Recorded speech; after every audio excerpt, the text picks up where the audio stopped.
क्या आप जानते हैं कि लंका में माता सीता और हनुमान जी की आखिरी मुलाकात के दौरान एक ऐसी रणनीति रची गई थी जिसने रावण के साम्राज्य की अंत की नींव रख दी थी। जब माता सीता ने सबसे प्रिय चूड़ामणि हनुमान को सौंपी तो वह केवल एक आभूषण नहीं था बल्कि एक युद्ध का उद्घोष था।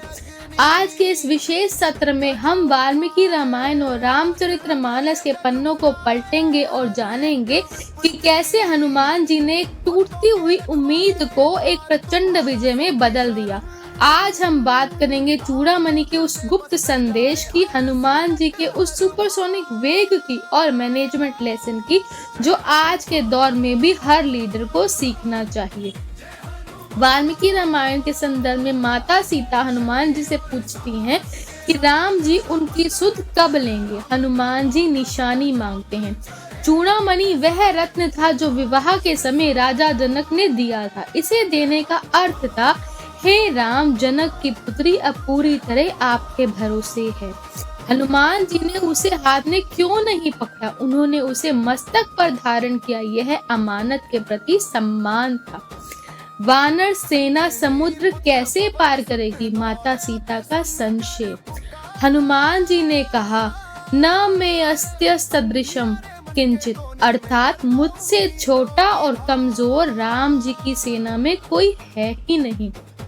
यहाँ हनुमान जी ने अपनी शक्ति नहीं बढ़ाई बल्कि राम जी की सेना का कद माता की नजरों में बढ़ा दिया।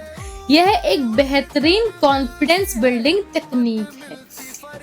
हनुमान जी विदा लेते समय माता के चरणों की धूल सिर पर लगाते हैं। अजर अमर होने का वरदान मिलता है। जैसे ही समुद्र तट पर आए हनुमान जी का रूप बदल गया। अब वे भक्त नहीं, बैरियर थे। सफलता मिलने के बाद रुकना नहीं चाहिए। हनुमान जी जानते थे कि राम जी एक एक क्षण गिन रहे हैं।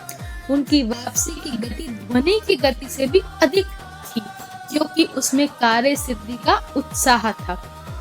हनुमान जी ने लंका से ही गर्जना शुरू की। क्यों?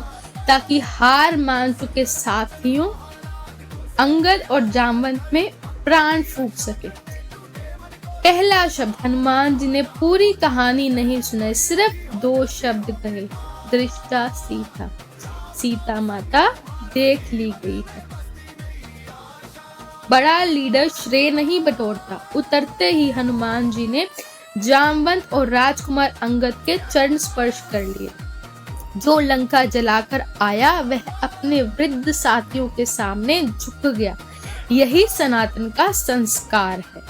हनुमान जी का यह प्रत्यावर्तन हमें सिखाता है कि विश्वास की एक छोटी सी निशानी यानी चूड़ामणि बड़े से बड़े युद्ध को जीतने का हौसला दे सकती है। तो साथियों, हनुमान जी का यह सफर केवल एक कहानी नहीं, एक प्रेरणा है। अगर आपको हनुमान जी की यह रणनीतिक सूझबूझ और भक्ति पसंद आई है तो कमेंट्स में जय श्री राम अवश्य प्रेम से कहिए। जय श्री राम।